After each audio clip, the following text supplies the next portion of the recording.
Good evening, everyone, and welcome to another chapter of Salem by Night. I am the Ravnos Archon. You can call me Will. I will be your storyteller this evening. Last we left off, we picked up right where we had left off the last time. We saw Andreas go into the back room, see some very interesting situations going on with some numbers being cooked for different things, while Erickson was outside talking to Willow.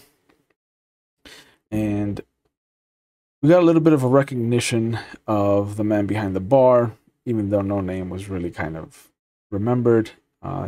Erickson did remember him from one of the Elysiums, and how, the last Elysium in particular, and how he introduced a chowder to the court. Andreas saw a bit of some stuff being rearranged, although for what reason, still undecipherable. And then he saw the gentleman that was behind the bar that Erickson saw kind of come in, have a little bit of a conversation, and then markedly use dominate on the mortal that was transposing numbers.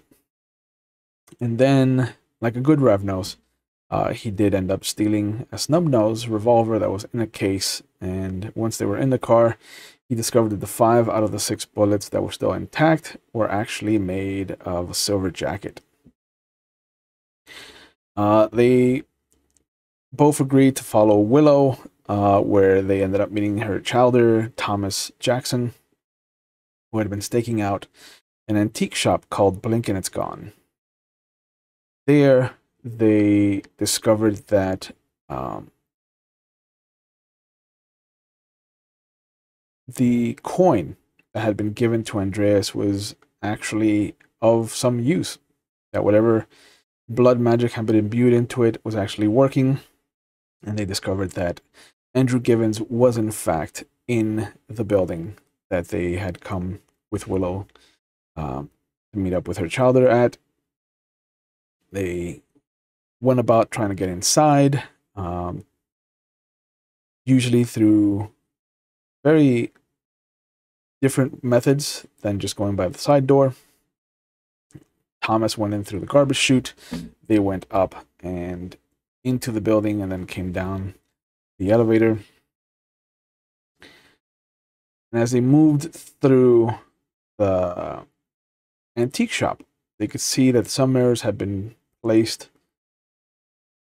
strategically to kind of cut down on shrinkage, but they also kind of gave them a warning that these could be things that Andrew has used or will use.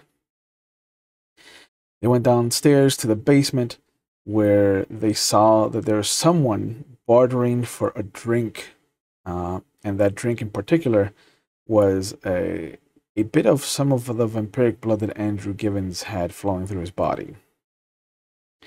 They heard that this gentleman was called Mr. Wilkinson, but after some very decisive maneuvers and a little bit of some use of Fata Morgana to create a burning ring of runes, they noticed that the human in question wasn't just a human, and after he turned a chair leg into a Roman gladius, that was a real kind of sticking point to him being something more than just a run-of-the-mill human.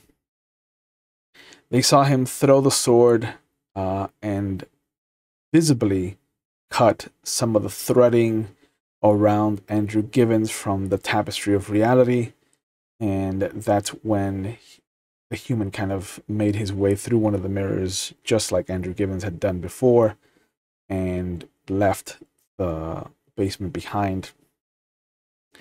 As they dealt with the screaming body of Andrew Givens, it lashed out, it bit into Erickson and drained some of his blood, leading us to see one of Erickson Wood's flaws come into effect, which is stigmata. And in V5, when a vampire reaches hunger 4 or 5, they start to bleed from the orifices, they start to kind of grow the same Jesus Christ wounds that he had from being impaled onto the cross. the crown of thorns, the nails through the feet and hands. And we left off with Erickson kind of hugging the life out of Andrew Givens, and whatever creature crawled out of the husk of what his body turned into.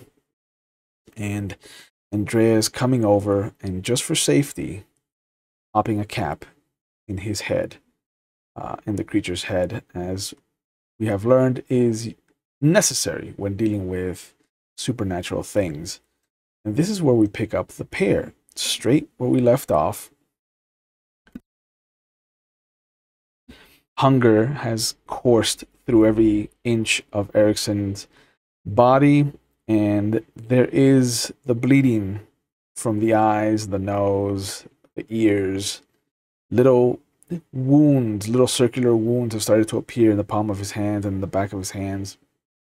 Thomas immediately recoils and kind of jumps back a few feet, and he starts to look around.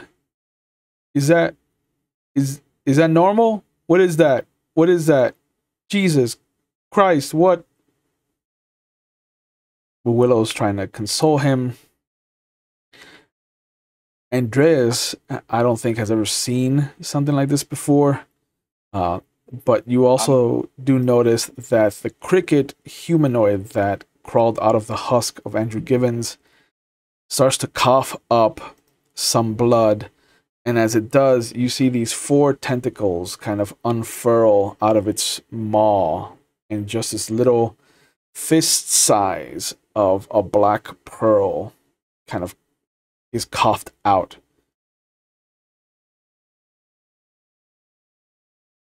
What are you two doing? Well, I'll take the pearl, but I can't take my eyes off of Erickson right now because I'm trying to think of every Romani curse there or ward against the evil eye I can think of without, spinning 3 times.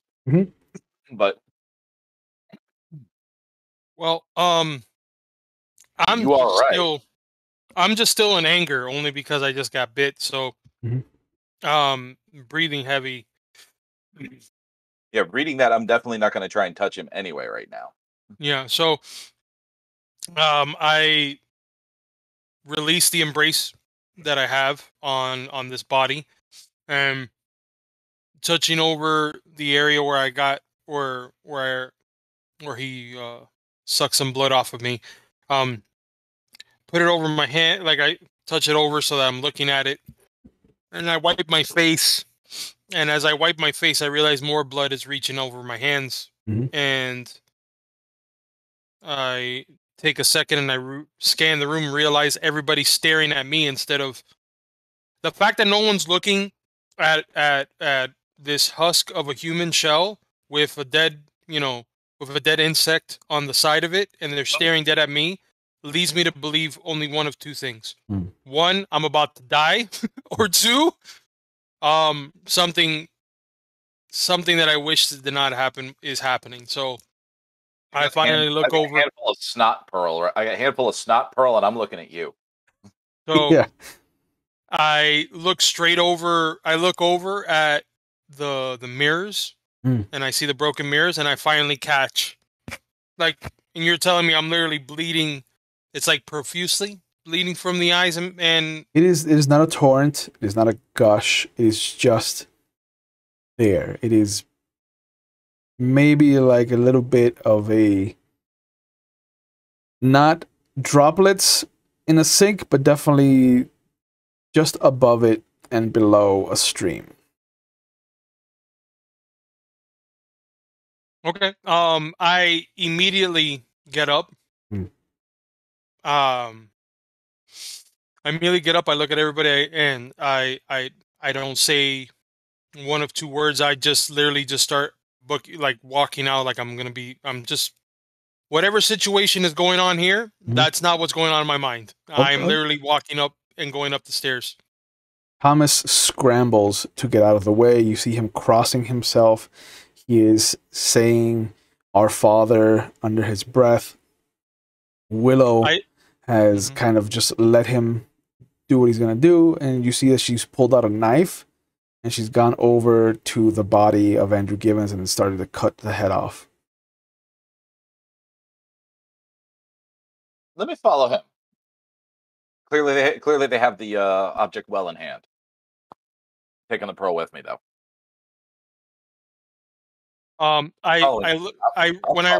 If I realize that Andres is following me, I'm gonna turn around.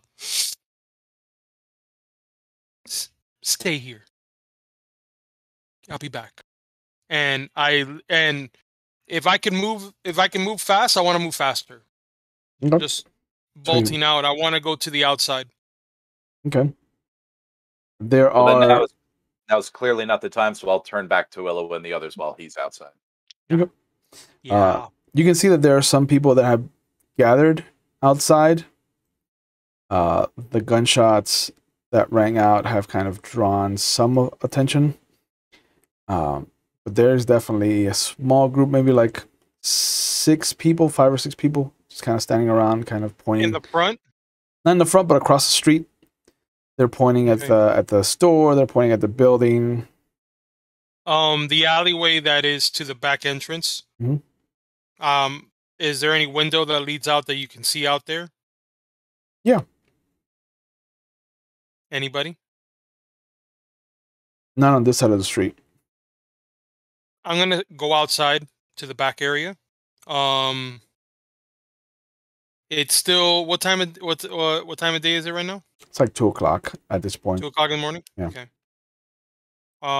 As I'm in the alleyway and I want to peek out to the corner, do I see anybody walking? Anybody standing?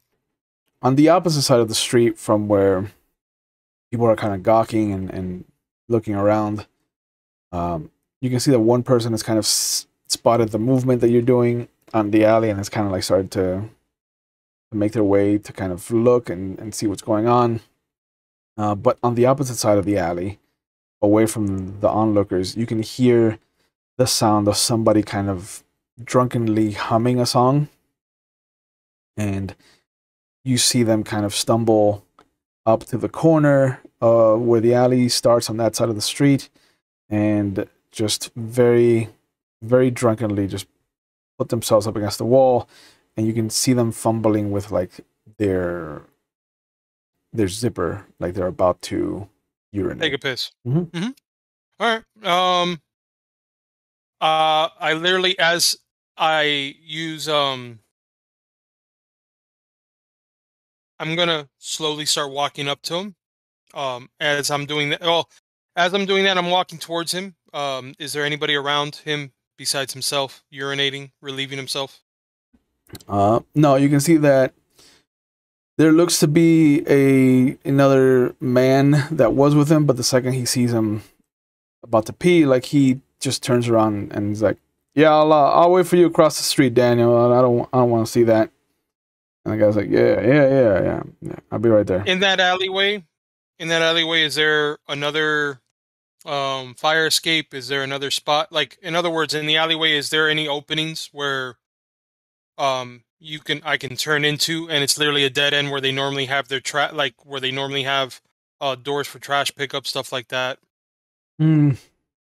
There are a couple of doors that look like they lead into the back of the businesses that they're there, but they're closed. And the only fire escape is for the opposite building, not for the building that you just came out of. Okay, is there dumpsters anywhere in there? Yeah. Okay. Is there a dumpster close by where he's relieving himself? Yeah, I'll say there is. Sweet. So, literally go up to him. Mm-hmm.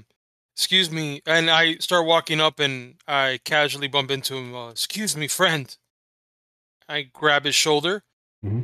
The moment he turns around, I want to use awe. Okay. He has started to urinate, and the second that you turn him around, he's like, "Hey man, what the fuck?" He sees you, and then he does his best to move the stream so it doesn't hit you. Good. I'm glad he's a classy drunk. But he is still relieving himself. I'm sorry that I got you in the middle of this. I got into a really bad fight, and I just need some help. If you can help me out, and and I start trying to wipe the blood off my face. And he's like, yeah, man. You look like you've gone 3 rounds with Mike Tyson. Let me know when he's done peeing. About a couple seconds after the Mike Tyson line, you can see it starts to trickle. The stream has used up its full load, and he's about to shake it off. Cool. So as he's shaking it off, I literally want to grab. I literally behind him, grapple him so that I literally just have him like I'm about to whisper sweet nothings into his ear, but literally it's just so that I can jump into the dumpster with him as I'm biting into this guy. Yeah. He brings up his other arm and just kind of like you can feel it like tapping your hand reassuring, like your forearm reassuring. He's like, yeah, it's all right, man. It's all right. We're gonna get through this together. But you jump into the dumpster with him? Oh, the whole idea is as I'm grabbing him, I want to be able to then cup his mouth so that it's one of those where I'm going to maul the shit out of this man. I don't know who he is. Last time I did this, apparently I started a whole war that I wasn't aware of. So roll the dice one more time. So here we yeah, there's a moment where he doesn't know if you're being threatening or being sexual with your hand coming up over his mouth, so he does kind of like stick out his tongue like you're expecting him to get into this kinky situation, and then when you leap into the dumpster with him, then that's when the terror kind of hits him and he's like, oh no, this is not what I thought it was going to be. Attacked by a vampire and licked his palm. There you go. That's Yep. Well, I at this point I just want to if it's not how much do I have to how much of his blood do I have to drain in order for me to just get to 2 levels, to the 2nd level of hunger? You can drain 2 hunger from him and leave him there if you want to. I will need an intelligence and medicine roll. 2 things I'm not good at. Once you're done, so it'll be back to hunger 2. So both of your dice will be hunger dice. Yeah, great. Oh my god, an 8 and a 10. Okay. Oh my god. I was like, I'm gonna kill this guy. No. You his head off like a Pez dispenser. Pop. Yeah. You take you slake 2 hunger from him, and you see that given the condition that he's in, the amount of alcohol that he's drank, if he doesn't get medical attention, he'll probably die. Okay. Good. Especially with the weather the way it is. Like how mauled, but I'm making it so like the whole point of rolling was so that I was able to get enough without killing him. No, though the point of the roll was for you to know that if you leave him in the condition that he's in, he will die. Now that I'm no longer bleeding from my eyes. Yes. So, he's obviously he's still conscious at the moment. At this point he's unconscious, but he's still breathing. Good. So with that, I'm gonna check for any identification. Yeah, he's got a wallet. He's got about $34 in there. I don't care about the money. I just need to see an ID. Okay. There is a construction site badge. It shows that he's cleared to operate heavy machinery, including cranes. And his name is Douglas O'Shaughnessy. Wait, construction. Mm-hmm. Does it say where he works? It's just a typical, it just says construction clearance badge, and it has a little symbol for whatever company he's cleared to work for. What companies? That's going to require another roll. Yeah, let's do it. Let's do intelligence and awareness to see if you can remember where you've seen that symbol before. Cool. So that's 5. Think of it like a fortune cookie with your Happy Meal. Okay, so a 1 and a 2 on the hunger. Okay. 2 6s and an 8. Okay. So you don't get anything terrible happening to you. Yet. The company in question, you've seen the symbol for before. There has to have been some kind of commercial that you saw somewhere. And you don't remember the commercial itself. You just remember like just the flashing kind of images, the very, very pronounced kind of commercialization and the industrialization of the commercial. But the only name that you can remember from the commercial is Pentex. I'm just trying to see if there's a connection with anybody, with any Canite, anybody that would be connected to that company that I would be aware of in the past 10 years. Oof. I just want to know that if I kill this person, if this person matters. That's all I'm trying to. I get you. You know that Elizabeth has talked about the only people that are involved in those kind of big business deals are the Ventru.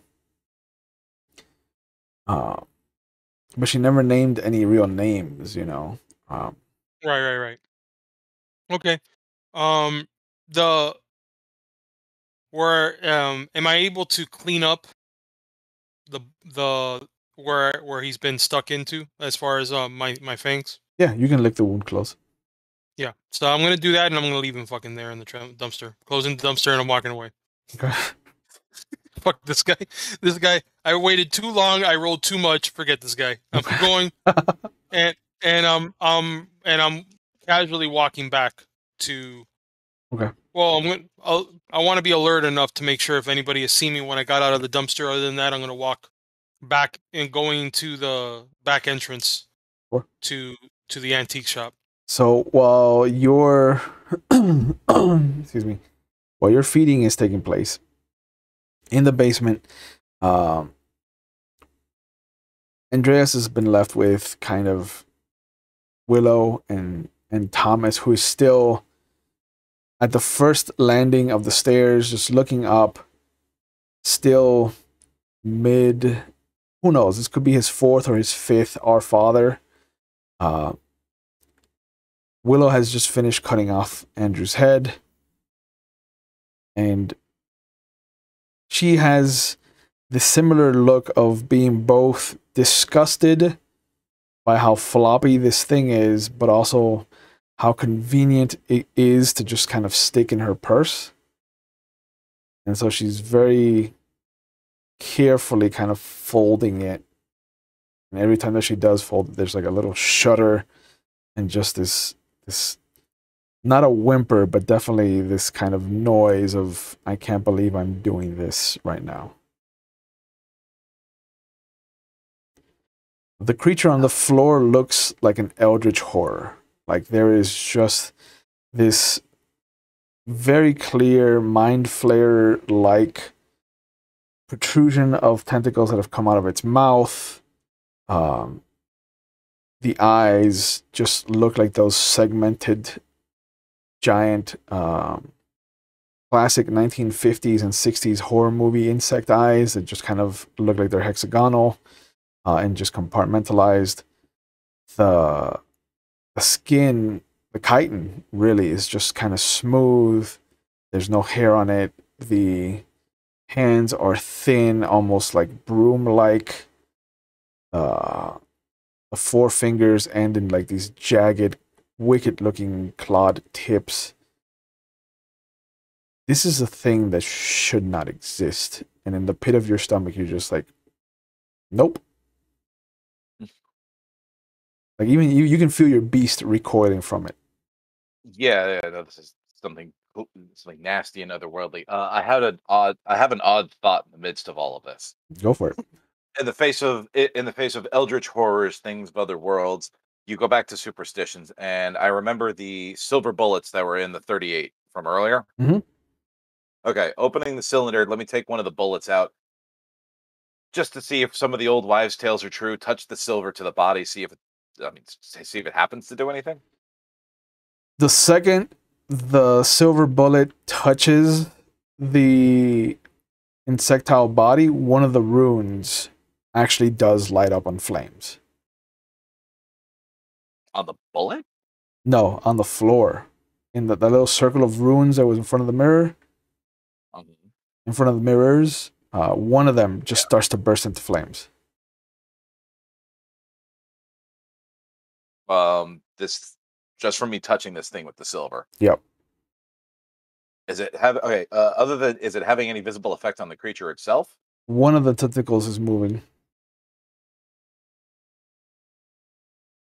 Okay, well, in a moment of brashness, I still have the other bullets in the 38. Let me just pop one of those into it, Okay. into whatever I think looks like it's going to do the most damage. Yeah, you can put it right through one of its eyes. And as the bullet gets discharged, and now you have 4 silver bullets left, all of the runes around the circle just engulf in flames. Ooh. Are they gonna? Okay, since I have a long history of arson in this short campaign. Yes. Does it look like anything is going to catch in the room as a result of this? Because I prefer things to be on fire when and where I say so. It looks like if you leave it alone, the fire will eat up the building.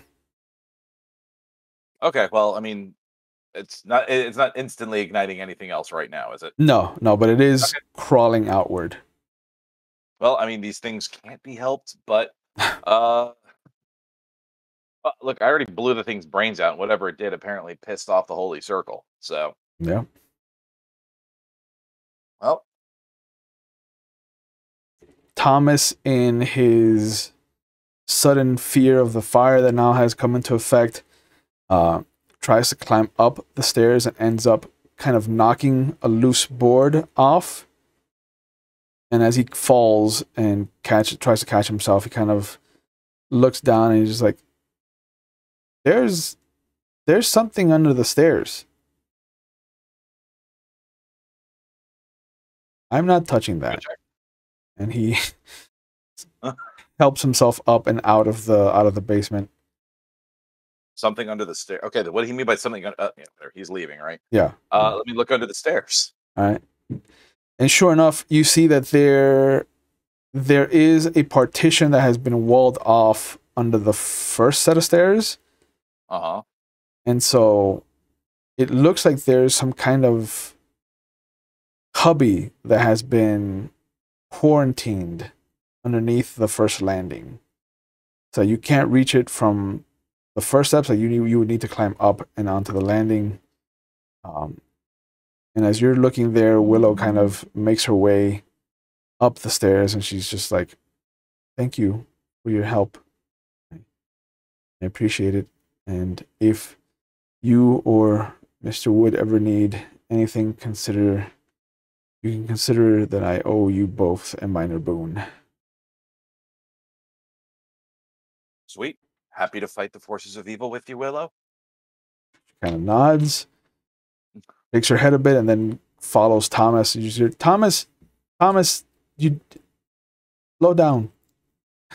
All right. Loading the silver bullet back into the one back into the pistol. Yep. Holster that, of course. Okay. Quick glance around the room because I realize the fire will be spreading. Mm-hmm. Anything look informative? Look, we just saw eldritch horror, mirrors, and ritual. Is there a tome somewhere? I mean, like my usual search for information. Books. Yeah. Oh yeah. Anything looks like it's active on this. There's a legal pad of notes that don't look like there's any one set of writing. It looks like there's been at least 4 hands that have written onto this legal pad of notes. And in the landing itself, you can see that there is a heavy, heavy tome that is cloth wrapped. The thing looks like it might have been found in the early 1900s, like something turn of the century. But it does have AIG kind of embroidered onto the front of it. So it looks like it is Gibbons. I hope his middle name was Immolate, because this building is complaining. Okay, well, thinking quickly, I strip off the my biker's colors, grab the legal pad, grab all the books I could grab on the table quick, including, of course, the tome, which is the one I'll also be extra wrapping with my colors, and book it the fuck out of there. But we're checking that cubby you said I had to get up to the landing to reach. Yeah. All right, heading up to that on the way out. I take it the place is starting to go up a little more. The entire rug now that was where the mirrors were is now in flames. Some of the old chests of clothing have caught on fire. The basement, for the most part, is 50% ablaze. Okay, so yeah, I need to get the hell out of here before Ross Shrek kicks in. Yeah. And the way I was headed up to that landing is also the way out, right? Yes. Okay, good. I like to do 2 for 1. Yep. All right, so let's go for the cubby. Inside, you can see that there are what look to be like more books. These are very thin, though, much thinner, much more compact.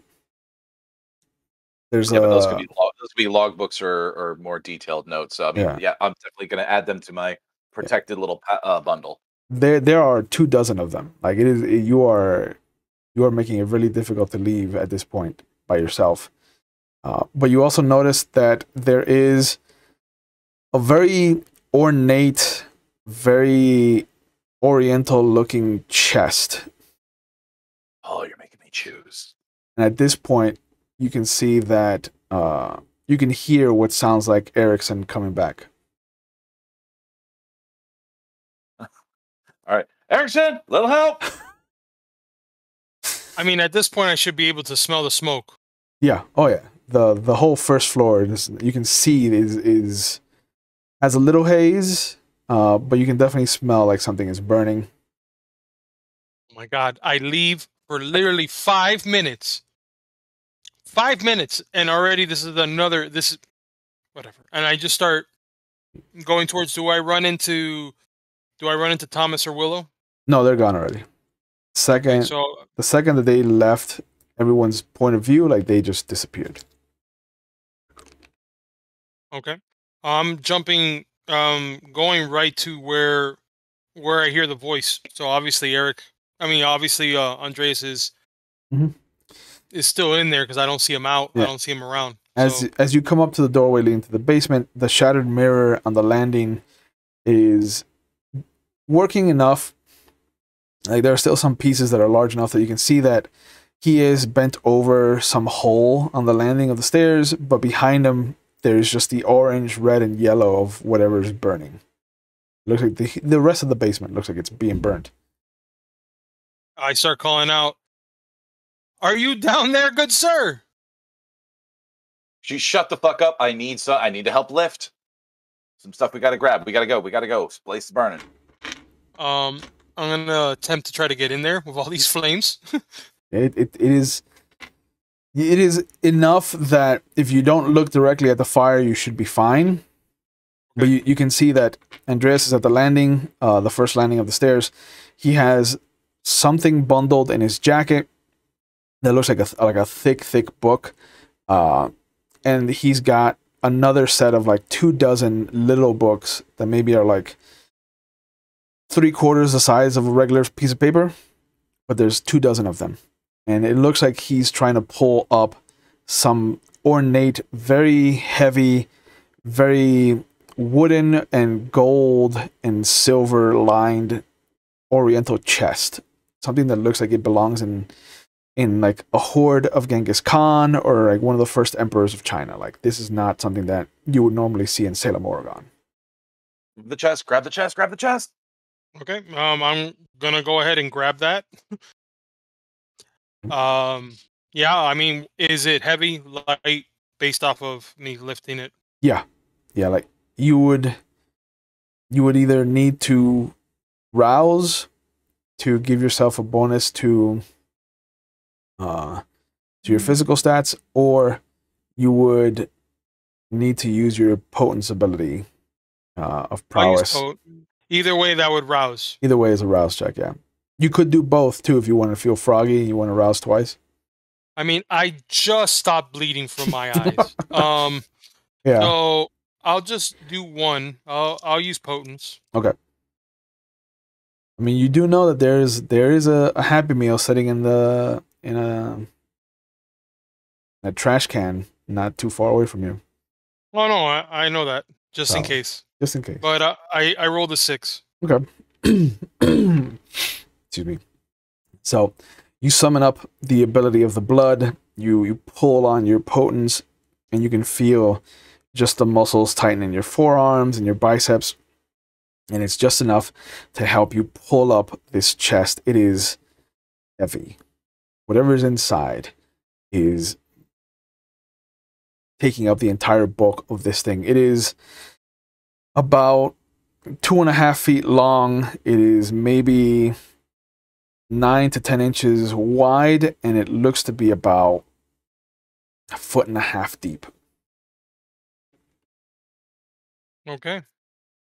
But it's latched shut, correct? Yep. Yep.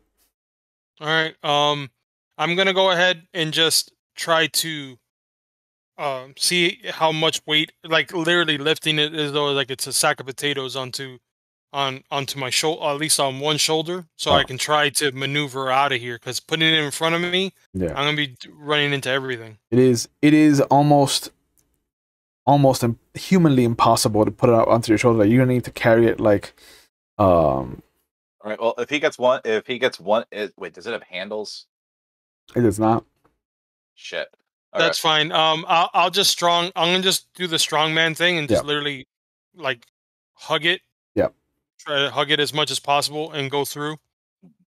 Yeah, and it is rough, but the two of you manage to get out before the basement is engulfed.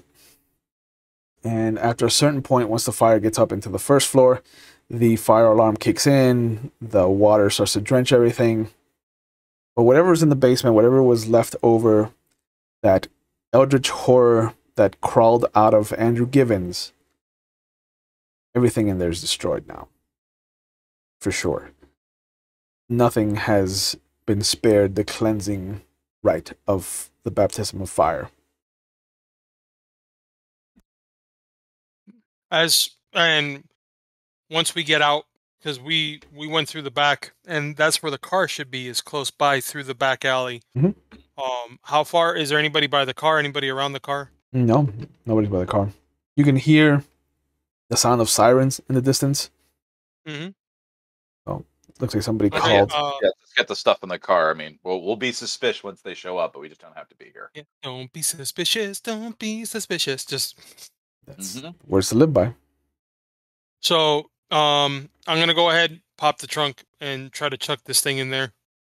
Okay, it barely fits. Good, but it fits. Yeah. I grab the bundle to jump into the passenger seat so I can look through this shit. Okay.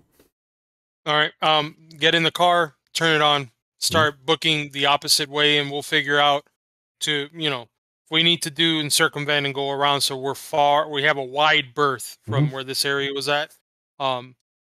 After I collect myself for a moment, I glance over at Andreas. So, what did you guys find out? What the hell is that thing? Yeah, so in my head, I'm just one of those. It's just like, and what the hell is with the bleeding? We'll deal with that later. But so I try in the best words I can to explain to him whatever the hell that thing was. I had a weird thought from that gun I found. I had a weird thought about the gun I found earlier and stuff that my sire and all the old like wives' tales and things that I learned from my clan.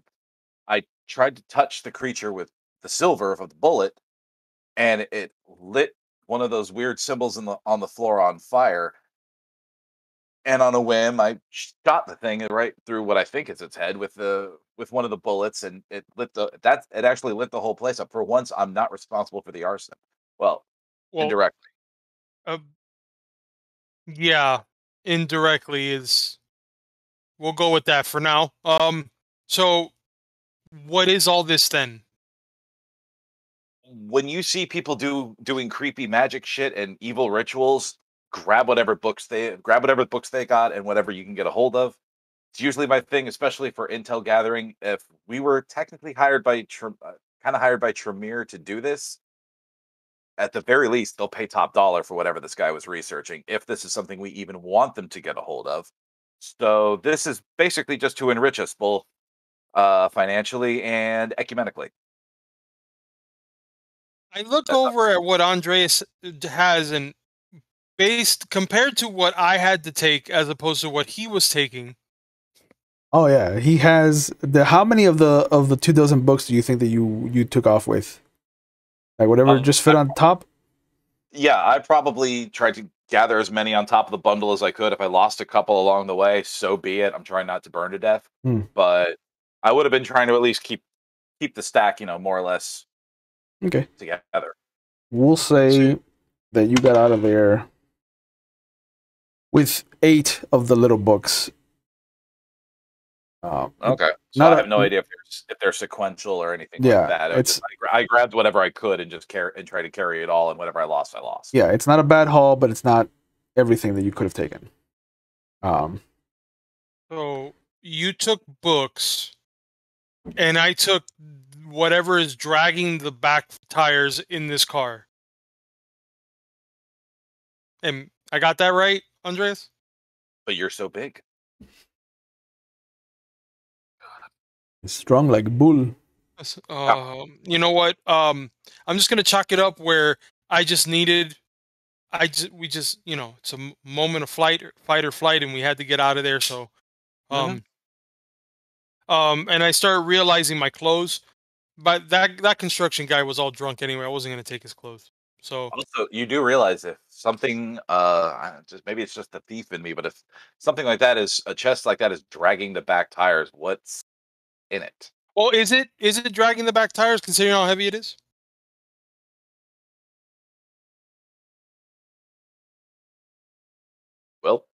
Will?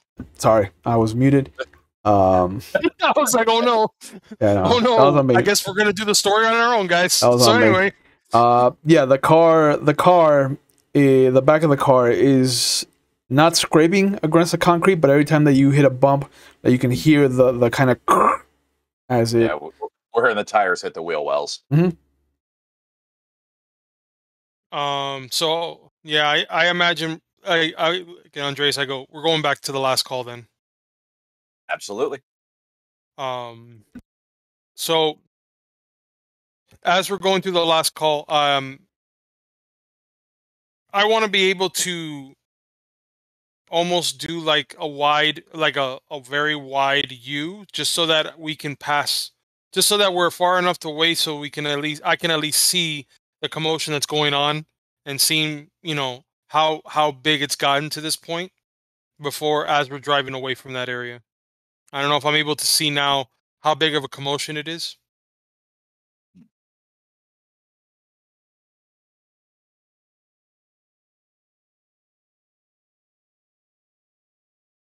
Will? Again, there is a cop car that has shown up, a single cop car, and in the distance you can hear the siren of what is a fire truck.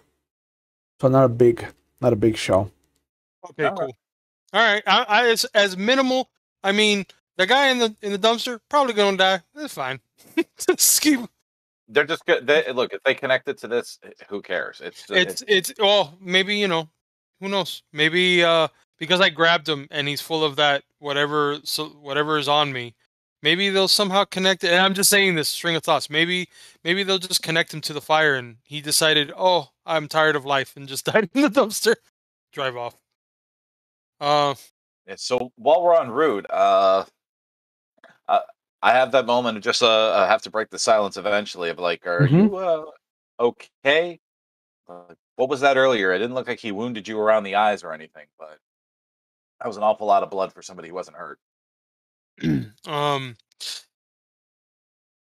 let's just say that my past as well as my present have a very funny way of messing with me. I tend to not allow the hunger to get as ravenous as it did at this point to cause this, but how can I put this? For whatever reason, I start looking like I'm the second coming of Christ. So, uh it's not a good look when I'm trying to get through day to day and night to night with uh with mortals. So, I tend to try to keep my hunger in check, which up until this very moment I did a good job about it, but yeah, this is a first.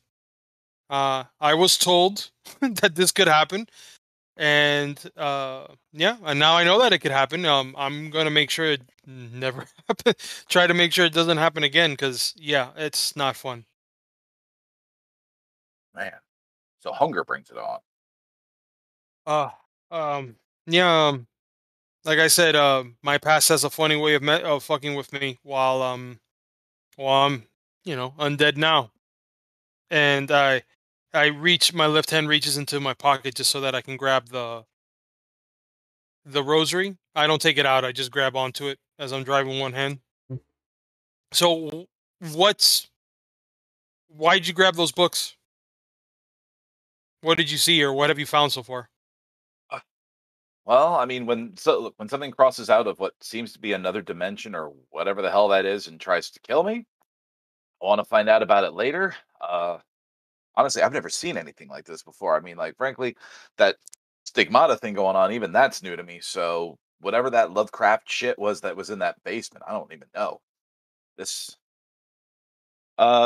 starting to look through the large tomes. Does anything look even remotely like I can even read it? Ooh, excuse me. The large tome has portions of it that look like Latin, portions of it that look like ancient Greek. Um, Nothing really pops out at you as being even. Yeah, like I could probably only sound out the Latin without knowing what the hell I'm saying, and that's it. Yeah, and that and Everything else is snoods and farfels. yeah, and given what you just fought in that basement, like saying any of that Latin out loud might be dangerous. Yeah, yeah, no, no, it's especially not draw. I'm not. I don't need to draw that kind of evil eye down on me after this. You, I Um, just, I just sent the force of hell back to hell, which is, I guess, a good thing. But you do notice that at a certain point, the fluidity of the writing ends, and it takes on a much more aggressive, much less refined style. still in all these various languages, Yeah, or yeah. And then there's a okay, drawing of something that looks like the pearl that you have, and the circle of runes around it. the just by memory, does that look like the exact same circle of runes that was in with the thing that we killed? Just based The off what? of the way they look, yeah. Okay, yeah, because I don't have a photographic memory, but it looks like the same kind of shit. Yeah. You just saw them burst into flames, so you've got a pretty good measure of what some of them look like, and that looks like that's what they are. Okay, so okay, well, if I had to hazard a guess, I'd say the first part of this book is whatever Andrew was trying to put together, like maybe for a ritual or something like that. And if you see where the handwriting and everything, where like the whole writing style changes, maybe he got the first part of whatever this ritual is right or very, very wrong, and that thing is helping write the rest of this. I'm completely talking out of my ass, by the way. Um, but apparently the pearl is important at least. All right, to be perfectly honest, I'm completely making it up at this point. I have no idea what's going on here. Honestly, before this night, a lot of things have happened. It's a bunch of firsts for me as well, because this is the first time I've ever seen somebody who is not like us, a mortal, that is able to contend with what, you know, is able to put up a fight, much less, uh, you know, hurt a canine. So I'm very curious and also very concerned on the person that actually left through that mirror, more so than Andrew Gibbons at this moment. Hey, Will, is there a role for me if for like anything I may have heard from my sire? Again, this is still going with like the old wives' tales around the fire, but this is basically all. This is all my character has to go to when it comes to supernatural shit like this. Yeah. Does anything of this sound familiar? Like something about like some sort of gifted humans or just people that could do anything like what I saw? Make an intelligence and awareness roll.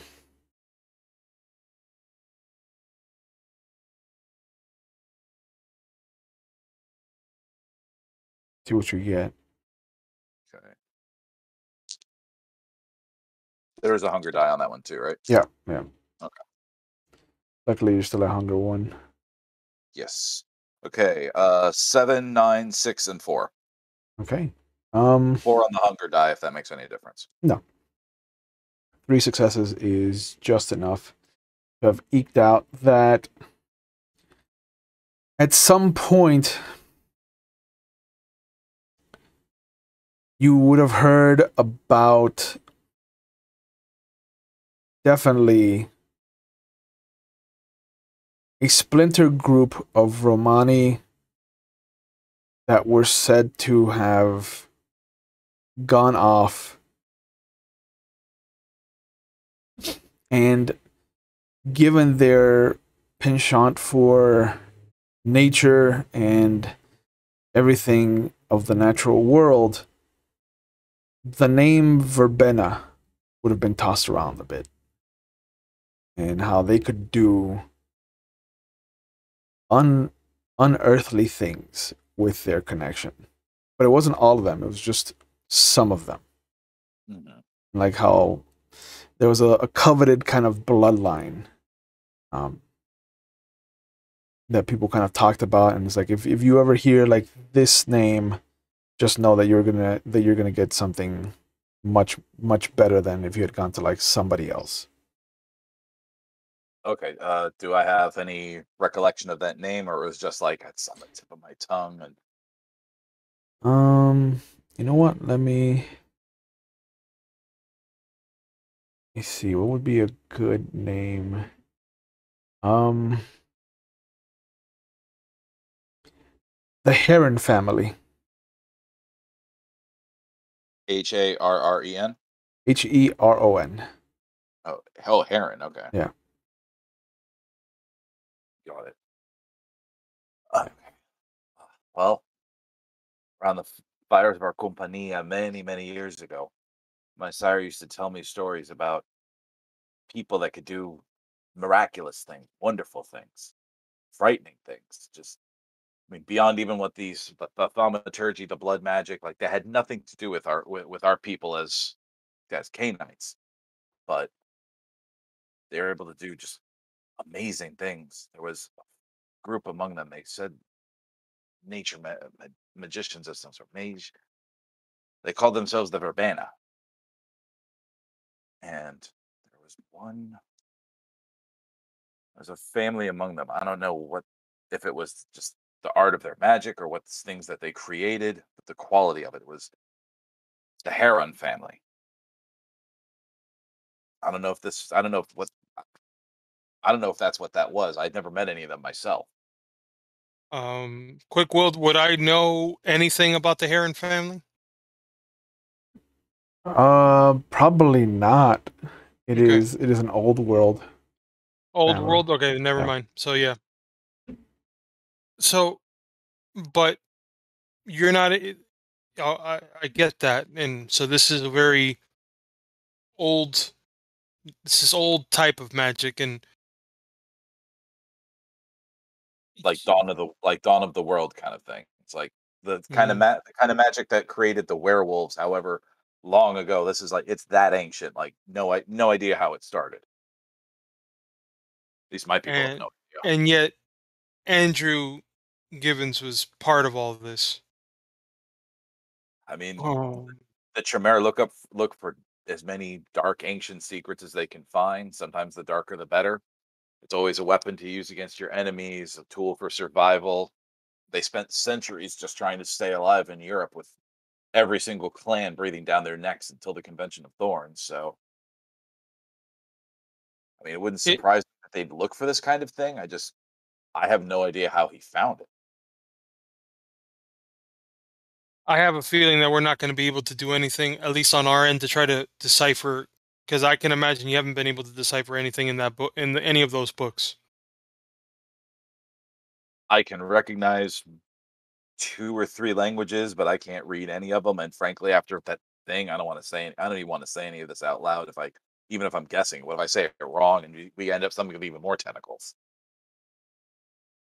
However, this could mean great deal of money more from the Tremere. Just again, I don't know if we want to set this on fire. Like it's classic, I know, but I mean, or just get rid of it or hold on to it for now or sell it to them, Okay, which is always let's not. Yeah, I think you're right. Let's not set anything on fire.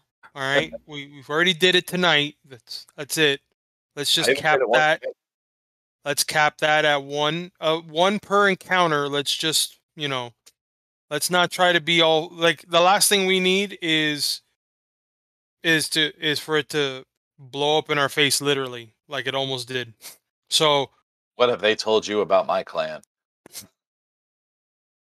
I mean, if your clan is anything like yourself, sir, I think that we need to just stay away from the pyrotechnics for the moment.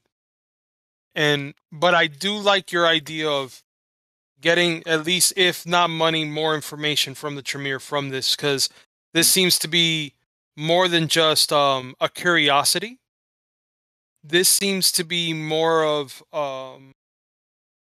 this is starting to become even more than an annoyance. It's going to become pretty bad if it's getting to this point where now we have one of our own kind, Kanite, um, delving into this. He can't just be the only one, or we're not the only ones that know about this, especially if Willow was looking for him.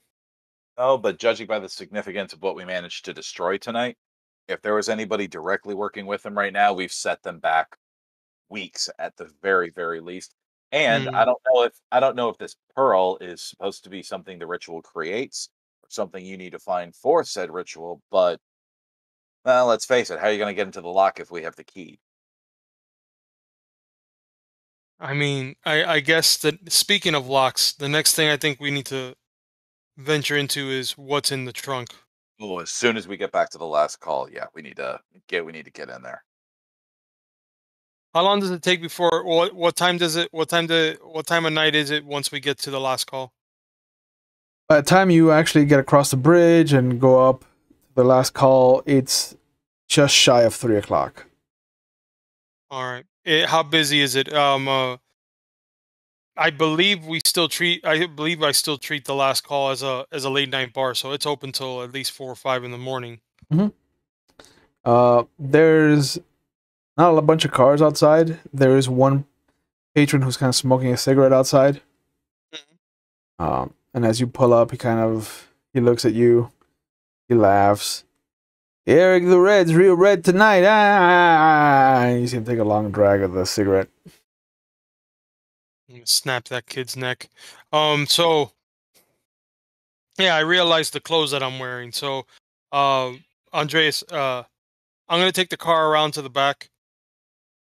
If you can get some of your compatriots to meet us there, so that we don't have to lift this, so that they can bring this inside. Uh, Will, quick glance out front. Any of the bikes for my boys out there? One, All right, that'll do. I'll go grab him and take him through to the back of the last call where he pulled around. Yeah, it's Who's August. oh, it's August. Yeah. Okay. Yeah. All right, so we're gonna go ahead and just bring in. We'll bring in the box inside Mhm. through the back. Leave it in the office for now. That's the shortest distance. I'm not gonna try to take this anywhere else. Yeah.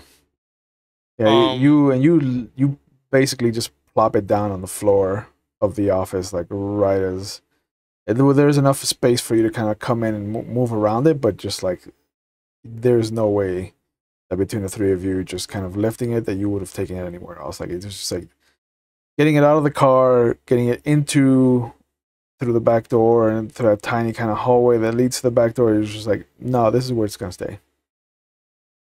I immediately take off the shirt that I'm wearing, Mhm. and I go into the closet to take out another pair, another long sleeve to put over.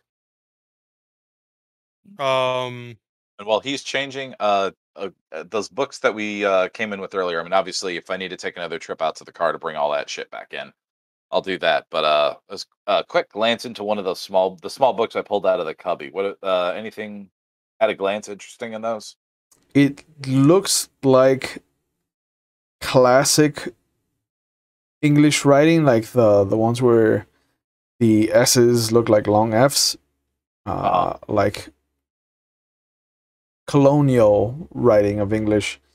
It looks like a collection of wives' tales. Oh, goody! Yeah, we're gonna be fighting the forces of the Brothers Grimm. Like one of the names that you recognize in one of the books is Baba Yaga. Oh, Jesus. Okay. That's a little slice of levely. Okay. Do I got time? Do I got time to rifle through a few more of these really quick? See if I notice any titles or. Yeah, as if Erickson's gonna like wash his face off and kind of change, like that gives you at least 10, 15 minutes to just kind of rifle through. Cool, and I'm gonna scare myself by sitting right on top of the fucking treasure chest, just so in case there's any thumps or vibrations or weird noises, I can completely scare the piss out of myself. There you go. Yeah, some of the books are collected stories, and it's not like one or two, it's like six at least. Four is the minimum of any kind of one wives' tale that you find that has been painstakingly collected. And then there's a couple of those. There's one that is an in-depth, real look at Matryoshka dolls. Like one in particular, What? a Matryoshka doll. The dolls that are dolls within dolls within dolls within dolls. Those Russian. Yeah, the nesting dolls. Yeah.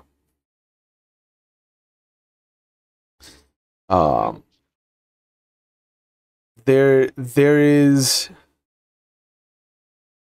It is weird because it doesn't look like it's talking about the doll itself, but properties that the doll has. It's almost like every layer of the doll does something differently, but all the dolls are connected. It is a detailed description of what you can only imagine is some kind of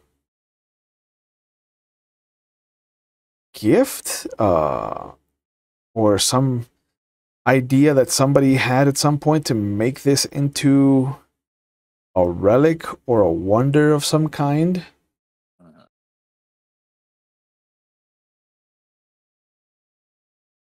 Okay, so that's creepifying. Because we just had like a pearl inside of a demon inside of a Canite. Yeah, layers. Yeah, filthy, stinking, rotten, Yeah. evil. Pun intended. But by the time you finish looking at the book of the nesting doll, you see Erickson come back. Clean face, clean dressed. well, before I go in there, I actually want to head out to the bar so I can see if Mitch is there. Obviously, Mitch is working. I just want to see what's going on inside the bar. Yep. There's a couple people, late nighters, usuals that are kind of floating around until exhaustion hits them. Okay. At the door, And you can see that August is kind of sitting on a stool. Okay. And I look over at Mitch, and how's it going tonight? Yeah, it's okay. It's once these three pay their tabs, we'll have broken 400 for the night, so can't complain. And any messages, anything out of the ordinary? No, not that I can remember. All right. Phone rang a couple times, but I couldn't get back there in time to get to it, so I don't know if there was somebody that was looking for you or not. No problem. I appreciate it though. I'll be in the back with Andreas if you need me. Okay. So head out to the back. And I see this. I see Andreas sitting on top of the chest, going through these tomes. I imagine that he's sitting on top of it like Indian style, like crisscross applesauce. Like completely up there, just like looking through these books like a little kid. Yeah. Hands on the knees.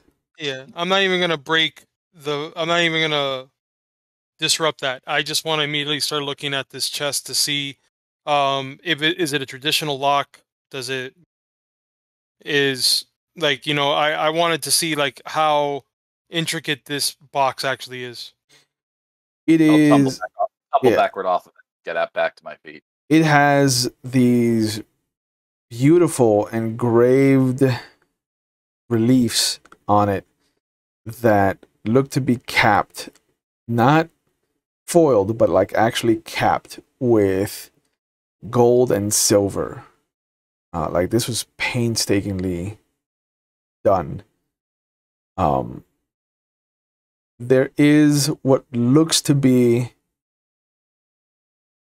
a beautiful kind of triangular jade piece of faceted art where you would imagine the keyhole would be, and touching it kind of pops it open at about a 45-degree angle, and it looks like the top of a dragon's head, like a Chinese long. But the mouth is open. All right. There's no keyhole inside the mouth. Yeah, but there's probably space for a pearl, isn't there? Probably. So that opens up.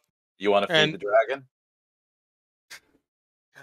And I just venture and grab it, and I'll just go ahead and just put that in.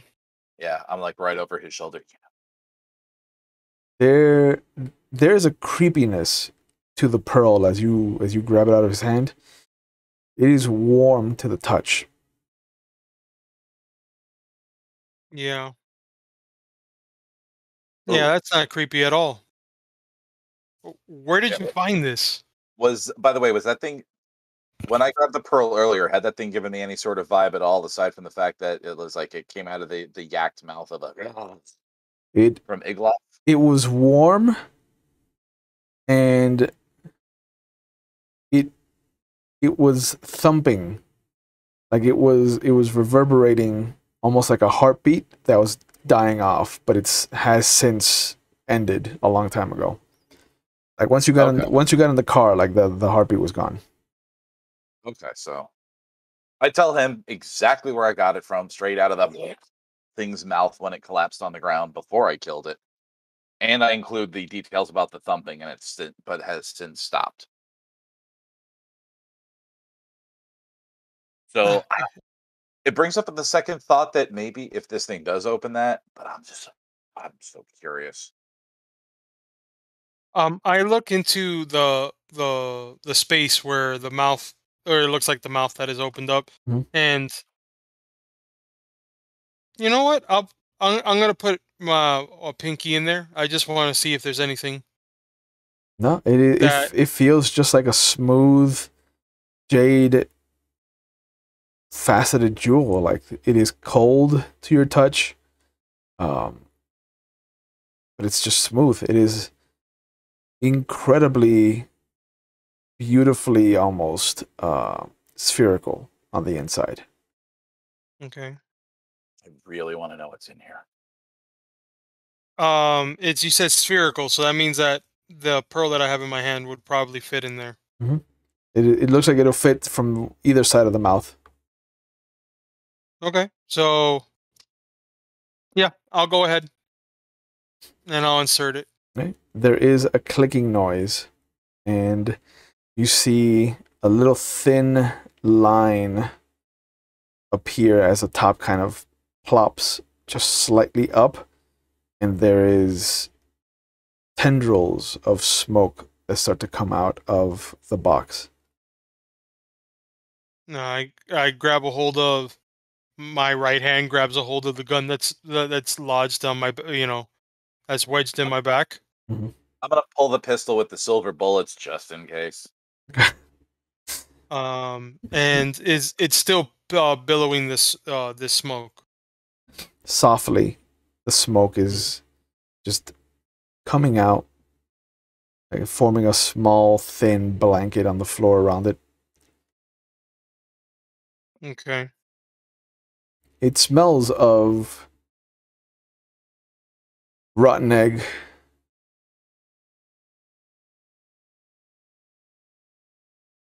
Rotten eggs. Mhm. Okay. So that would be sulfur. So I go ahead and I just peer it open. There is what looks to be a skeleton. Just this collection of bones, and on the top of it is what looks to be a canine skull. It's like a reliquary. Okay. So a collection of bones inside this box. Mm-hmm. And a canine skull on top of it. Hmm. Do I, without having to move anything, is there anything else inside this besides these bones that we can see? Doesn't look like it. And I say slam this thing back shut and take the pearl out. Hmm. Can you tell how many bones? Like, if we look at it, is it enough bones for just one human or several?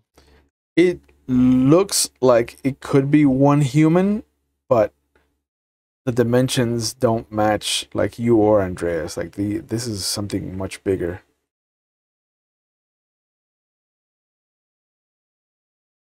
Yeah, man, I can't make heads or tails of any of this. Yeah, but the smoke is creepy. All right. I'm gonna go ahead and just close the box Okay. and just take the pearl. Um, on I look at Andreas and I just pocket the pearl and I put it in my pocket. Yep. Just like, uh, um, yeah. So I go to the phone. Okay. As far as for the person that has had us go out, 1 second. The If we smoke missed out- stops the second the lid is closed and the ball is removed. And even the second that the pearl is kind of popped out from the side of the dragon's mouth, the jade dragon immediately seals back itself into the box. Okay. Good to know we didn't. Oh, good to know we didn't open something that could not be closed again Yeah. yet. All right. So now we Night is have young. this. Yeah, I So mean, now, look. Hey, we find some troublesome Tremere chantry. We leave this in their basement. We pop the pearl in. We open it up, and we just leave.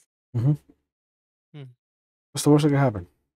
or we can just figure out a way to get rid of this, or try to get some more information, because at this point, whatever is in this box is somehow connected to what was going on with Andrew Gibbons and connected to.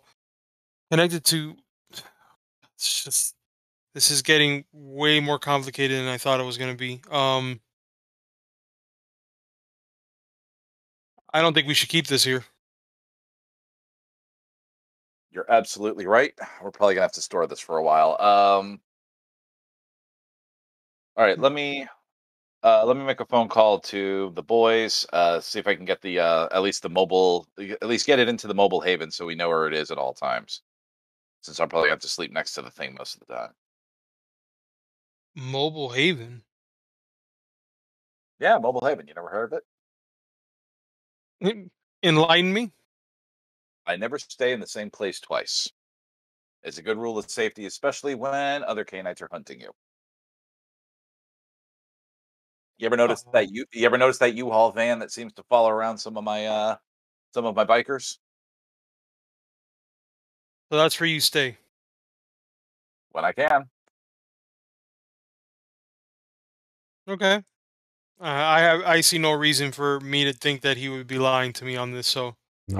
No. Believe me, it's handy in an emergency.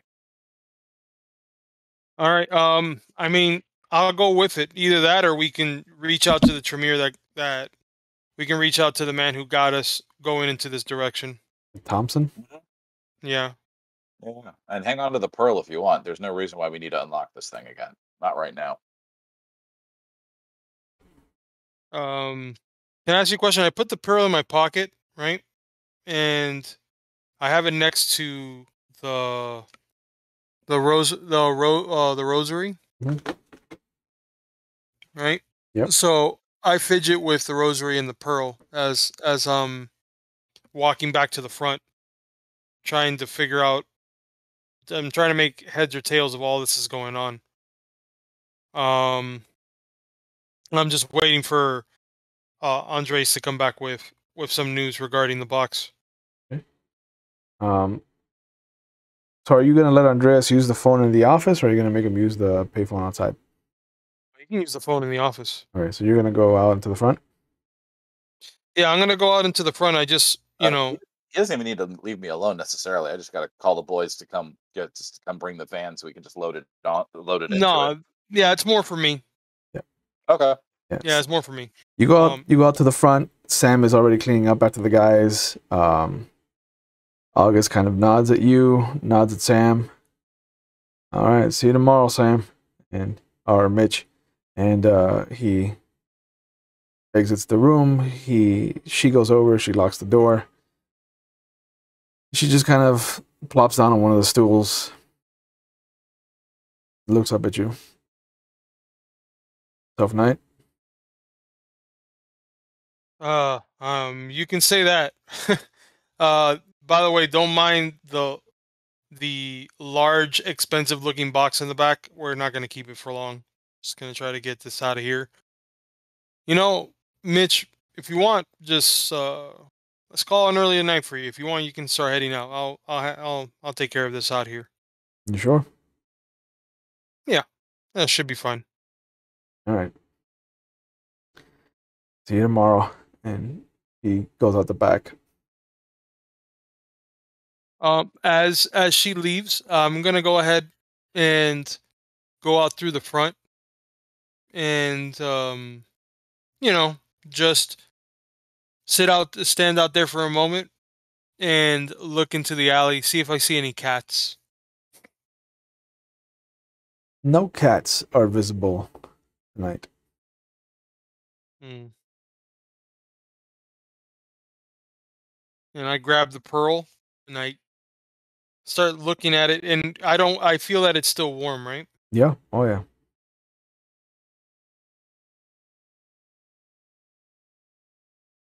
If I put pressure into it, if I put pressure on it, can I feel it as though I could crack it? No, it feels almost like it's pushing back.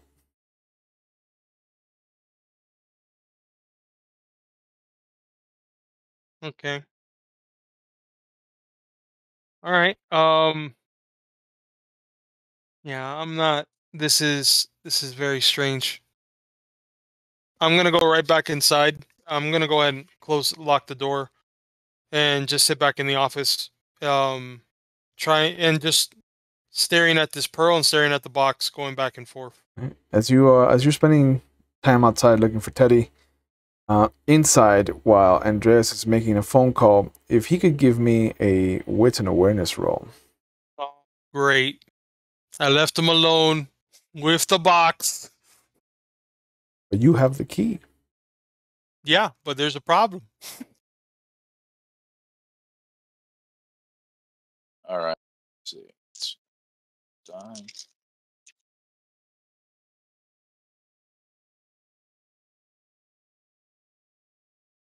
Oh, okay, no, that's very pretty. All right, 7, 2, 8, 9, 9, 7, with last 7 being the hunger die. Okay. You're making your phone call. You're talking to your boys, and you hear a single scratch against the box. Against the inside of the box. You stop talking to make sure that you heard what you heard. And I'm slipping that silver pistol out. Is in my hand. It's in my hand again. And again, you hear just a of a long scrape.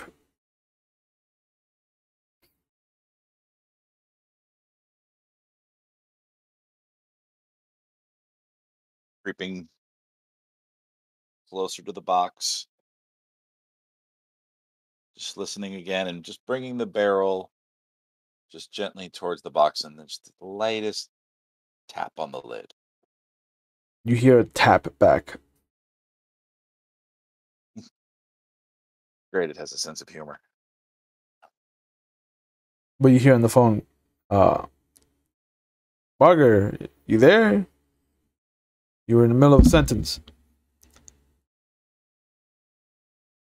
Yeah, just get the van over to the last call as soon as possible. It's not long till sunrise. Yeah, all right. And the phone goes dead. And you hear another long scratch. And the door opens, almost giving you a fright as Erickson pops in. Do my best to avoid suddenly pointing the gun at him, but almost as soon as I can, as soon as he makes eye contact with me, just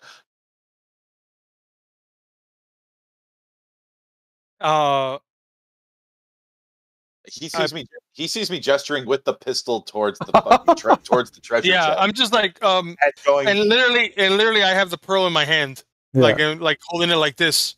So like, whoa there. Yeah, at this, I just want I don't want to make any noise, but I just want to see if he just make sure he has a chance to hear it. So just pointing ear to the box, just now that I'm closer to the box with what's in my hand, does it change at all? No. It's a little warmer. But otherwise nothing has changed. Okay. After a long, quiet minute, you hear a single tap from the inside. And then tap, tap. And then that long of a scratch.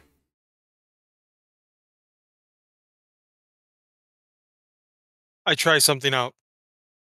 I go up to the box and I tap into it. Morse code. Okay. And I'm just gonna see how intelligent whatever that is in there. Pretty much. Since I'm from World War II, I'll actually be able to know what he's saying. Yeah. Right. Which is who is this? Is what I tap. Okay.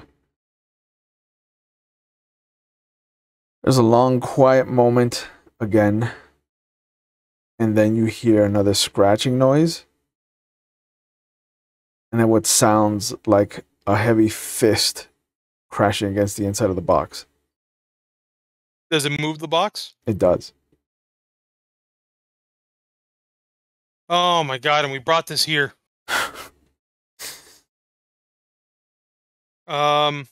Yeah. It moves the box. Okay. All right. What what's the? I should have shotguns around here somewhere. Just so I You don't start. before you will after tonight. So I start looking. I start looking for. I start remembering where we have the guns, which I don't. I don't think we keep it in the basement. I know we have to have something in the office. So Yeah, there's I'm gonna. definitely if there's no shotgun in the office, there's definitely one under the bar. But you definitely do have something of like a 45 caliber in the office, something with stopping power. Yeah. So, do I have more than one? I have the 45 I was carrying, and then I have Okay. that little 30. Then I have that little 38 with the remaining silver bullets. Okay. Which All right. So I'm just gonna ready myself with that. Um, and I'm just gonna now I look over at Andres and I go, are we gonna wait for it to break it open? uh, Or I'm having another one of those really weird thoughts. You want me to give it a shot this time? I toss the pearl at him? Eldritch horror for the win. All right, fuck it. Just in case, it's been nice knowing you. If this is gonna be one of those, click the pearl in. You see, you push on the top of the dragon's head to pop it open, and as you do, the whole jade piece just kind of falls out of the box. I'm so gonna regret this, but this is fun. And then the box just goes silent.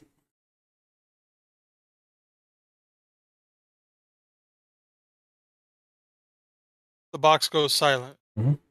The jade piece falls out. Mhm. What if we I pick it up? Is it as warm as the pearl? No, it's cold. I put the jade piece back inside. It doesn't fit anymore. So now there's just a cavity there. There's a cavity of where this thing used to fit, but now, The lid's still, yeah. yeah, the lid's closed, but the swinging mechanism, whatever was keeping this there, it's no longer in place. Like you try to put the head in, and it just slides out. Okay. All right. And the pearl is still warm? Mhm. Okay, so all right, I guess whatever's in there is no longer active? Oh, there's only one way to find out. With the hand not holding the gun, I go to lift the lid. See if that smoke a little bit. See if that smoke starts pouring out again. The lid does not budge. It didn't open. No shit. Mhm. Yeah. The jade piece fell out when you tried to put in the pearl. Okay. Oh, shit.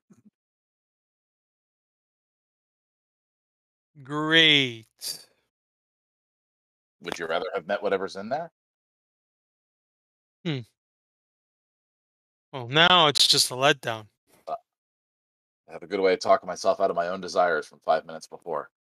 How long did you say until your boys get here? I'll tell you the truth. This thing scared the fuck out of me. I'm not sure what he said. I just told him sunrise isn't too far off, so they need to hustle. Okay. I still think that we need to notify whoever that we have this, because if we're not, if either we have to get some answers, we have to get something, and so far the only person is the person who sent us. Actually, and I don't, and Willow and Thomas never gave us any information on how to reach them either, did they? Yeah, Will. What was the name of the Tremere that gave me the coin to find Andrew in the first place? That was their new Trimogen, right? That was the new Primogen, Richard Stephen Thompson. Okay, Mhm. sorry, that's who we were talking about. Never mind. You know that All he right. is the owner of the bar that you guys are hanging out in. Yeah. So The Free Souls, um not like you two right now. Yeah, I was gonna say, yeah I was like, I thought this was our bar or his bar. yeah. So yeah, let me go ahead and call that bar. As you start to move around the box, you see that the air around it ripples as you move past it, like if you had touched water. And you see a naked foot emerge out of nothing, out of just a line where there is creation and then there is just absolute nothing except this rippling air. And you see the naked form of what looks to be some male who's about 6'2", long black hair, scraggly beard, these kind of piercing blue eyes. And you see that there are these 4 lines that have been carved into his chest on his left side, like 2 backward L's that almost remind Andreas of the Nazi swastika. And on his other chest, you see what looks to be this almost full circle, but just a little bit of a space stopping it from coming together. And he just kind of like looks around.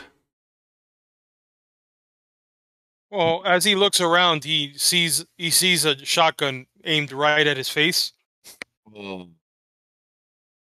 Does Andreas know German? Yeah, I probably would have learned German in the years dealing with the Nazis, especially when we're actually once we went covert. But you didn't put any points into Oh no. Yeah, no, language. no points. No points wise, I could only have experiential. Like, oh, that's German. Yeah. So you hear him say something in German.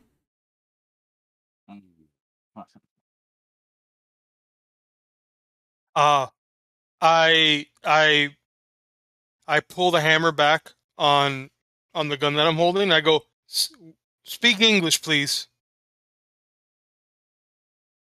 It turns in your direction, and you see that he kind of cocks his head at the shotgun in your hands. And again, he says something in German. Very reminiscent of, you can make out the word where and maybe an offshoot of family, but it's definitely not something familial. Okay. I point towards myself, like I have with one hand holding the gun, and the other hand, I touch my chest. I go, Erickson, and then I point over Andreas, and then I point at him. I incline my head for all the good that'll do.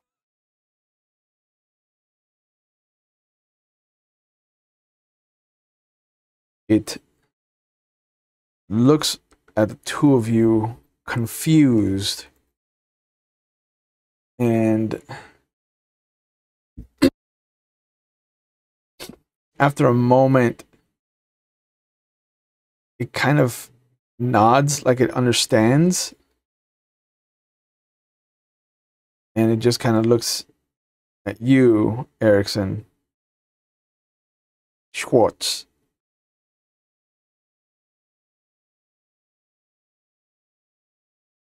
Schwartz. I look at Andreas. I go, do we know anybody that speaks German?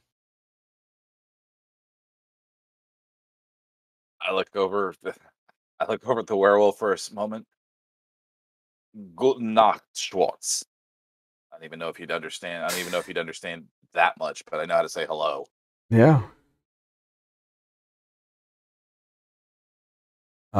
It nods. Guten Nacht. Andreas looks around again and then sees the door and starts to make its way out. I get in between him and the door. Okay. I put with my other hand, I put out, and I just like, oh, hold your horses, sir. Schwartz. Yeah, I don't think he understands us, but I am literally still holding a shotgun. So I'm just like, Well, whether would I have any knowledge or experience with well, I'm pretty who me as a player is pretty sure this being is, or what this being is, but would I have had any experience that while I was dealing with the Nazis in World War II? Ooh, excuse me. You know what? Let's have you do an intelligence and awareness roll. Do you remember having dealt with any of these? Yeah, especially the two symbols that you mentioned Yeah. that looked like they were either clawed or tattooed onto him. One of them you'll definitely, if you get at least 2 successes, you'll. So you said it was what's it called? Wits. Intelligence, intelligence and awareness. Awareness. Sorry. Okay.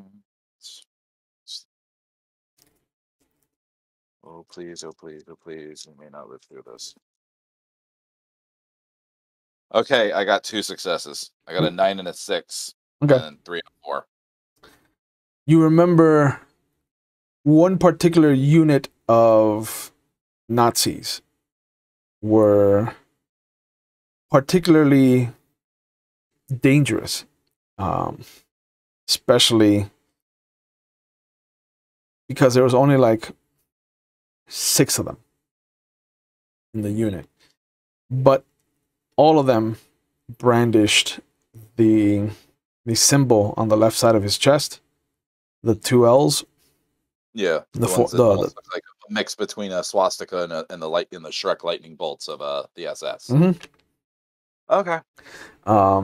You remember they were called the Sons of Fenris.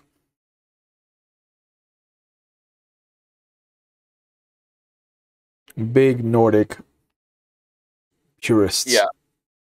Okay, so I glance over at Erickson and I arch my eyebrows in a very meaningful, like, okay, if he goes through you, just kill it.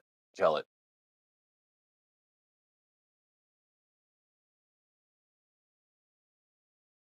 okay, Unless you want to, if you intend to stop this guy, we are probably going to have to kill it. oh, I have no problem doing that. I just want to know who the fuck this person is and why it just materialized. And the box is not open. The box is still closed. He literally materialized out of the box, Materialized out of the air above the box. above Yeah. the box. So Well, if I remember the name of that unit, it would be like Fendergruppen or something like that, or Yeah. some similar name. So just utter that name out loud for a second, see if that gets his attention. It does. He turns to face you, and you hear him say something in German that gives you the impression of, you know me, you know who I am.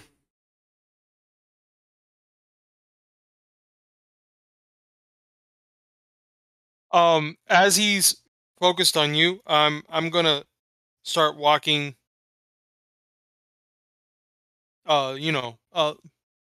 Gingerly to the phone, and I pick up the phone with the gun still pointed at this guy, and I'm calling Mickey Blue.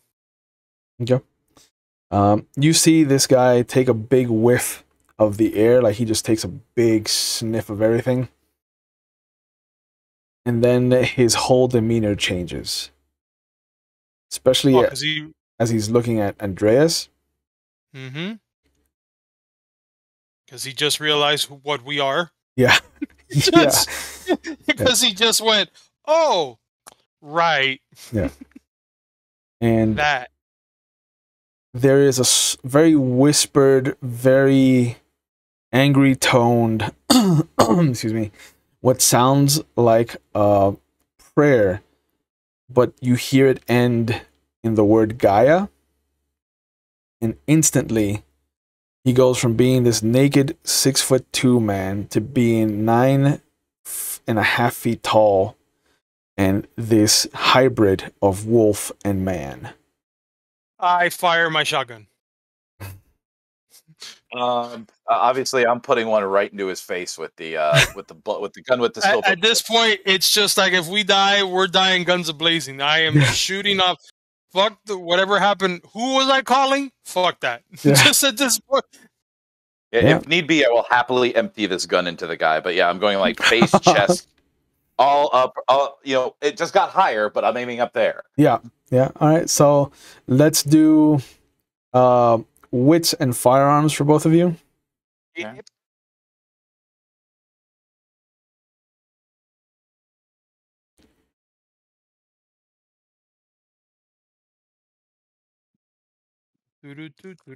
Oh yeah, pollo tropical. Oh, chicken on the grill. Yep. Oh my god. Okay, I got a 9. I got 2 9s on the hunger die, but then I got a 2 and a 1. Mm. I might. Shoot. You know what? I'm gonna go ahead and use a willpower, Ooh. Ooh. and I'll re-roll those 2 since I can't roll the hunger die. Okay. Do you need my successes? Yeah. Or my rate? Okay. Four successes out of 7. One of them one's a 10. It's not the hunger die though. The hunger die was a 7. I got a 6, 10, and a 9 as the other successes, and then 3, 3, 2 is the fails. You let me see what Erickson gets on his roll. Oh, I got I'm glad that I did that because I ended up getting a 7 and an 8 out of those 2. So now it's 4 successes out of 4. I got really lucky. Okay. I had to use it.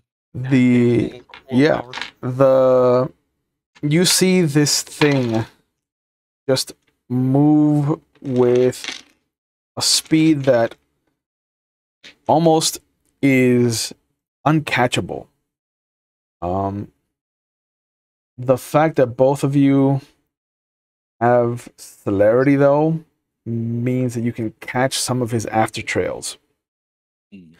But you see that he has jumped back to avoid the spread from your shotgun and ducked down to avoid the headshot that was coming.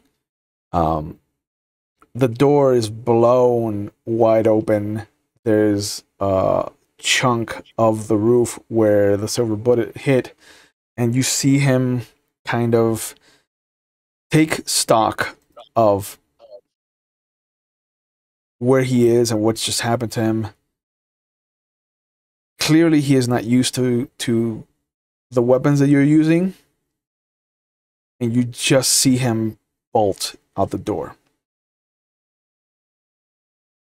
I'm going. I'm booking it.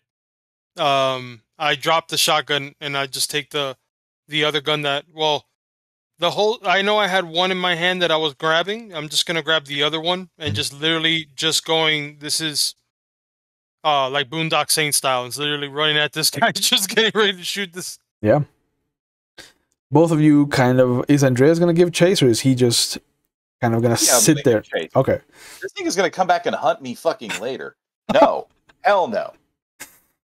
As both of you kind of rush out onto the street, you can barely see it at the end of one of the streets, and it just kind of lets out this howl. And after a moment, across the river, you can hear another howl kind of answer.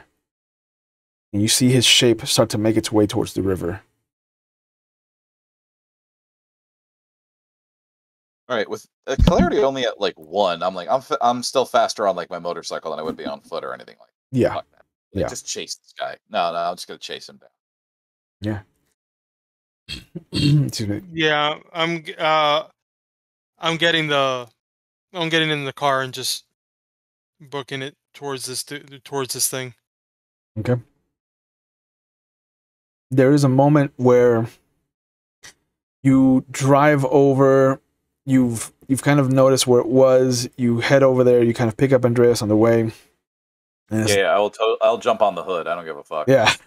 We have to go stuntman at this point. And as the two of you kind of round the corner to where he was headed towards the river, you see it just standing on what looks to be one of the docks for the riverboats, for the riverboat tours, and as it sees the two of you kind of barreling down on it, it kind of looks down at the water, and then as it steps off, almost like he's about to dive into the river itself, again you see the air ripple, and he vanishes.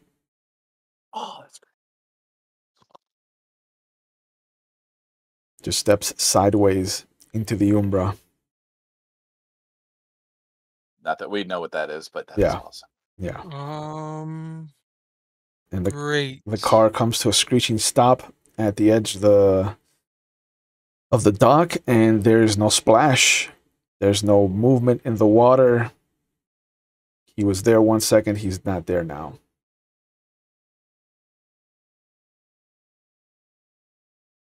On the other side of the river, you can hear suddenly a second howl, a third howl, a fourth howl. There's almost like a wolf pack. An entire pack of wolves is just howling almost triumphantly from across the river.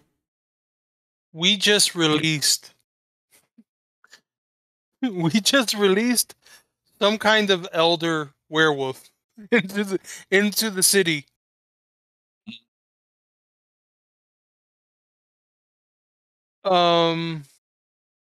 Yeah, I think it's time for us to get some help at this point.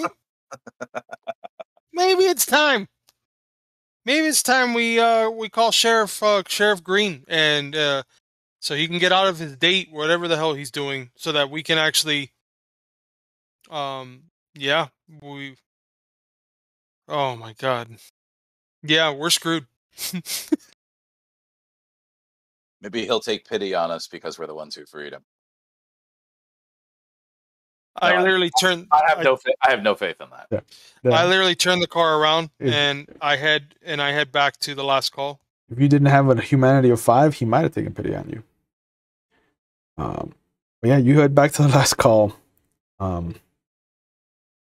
If you, in any way, shape, or form, kind of try to move the box, you'll notice that it is incredibly lighter. Yeah, because he's no longer in it. Yeah, I'll bet.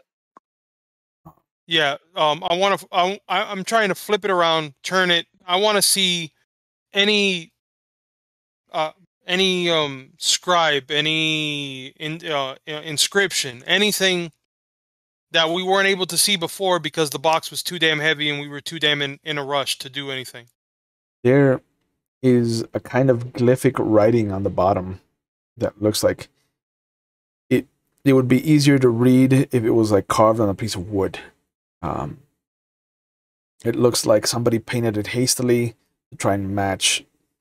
But you do notice the same symbols that were on his chest or on the bottom of the box. Okay. And you can hear just from the phone that was left there on the desk, just, hello? Hello? I hang up the phone. Okay. I pick the phone back up. Yeah. And I call, and I'm now calling. Yeah, I'm gonna call the diner where Sheriff Green would be at. Yep. You hear a female voice. Lucky Dime, how can I help you? Well, good evening. Now this is Erickson. I'm trying to get in touch with Sheriff Green. Sure. You talking about Harvey, right? Harvey Green, yes. Yeah, right. He's not in right now. Can I take a message? Yes, if you can just let him know it's Erickson from last call. Needs to speak with him urgently. I'll make sure he gets that as soon as possible, darling. Also the diner, now that I remember, the diner is owned by Wright, by Detective Wright. Is that, am I correct? I'm trying to remember. Different diner entirely. Oh, different diner entirely. Yep. And they sold their diner. They did not want to play. They did not want to play Restaurant Simulator anymore. No more. So yeah, All right. Who do we know that deals with werewolves now? Oh man. Well, I mean, my character has some experience with them, but it's mostly in terms of running from them and trying to stick to the right highways when they're doing our courier service. I mean, this is the Pacific Northwest; they're all over the place. What bar did we go to that had to deal with lupine?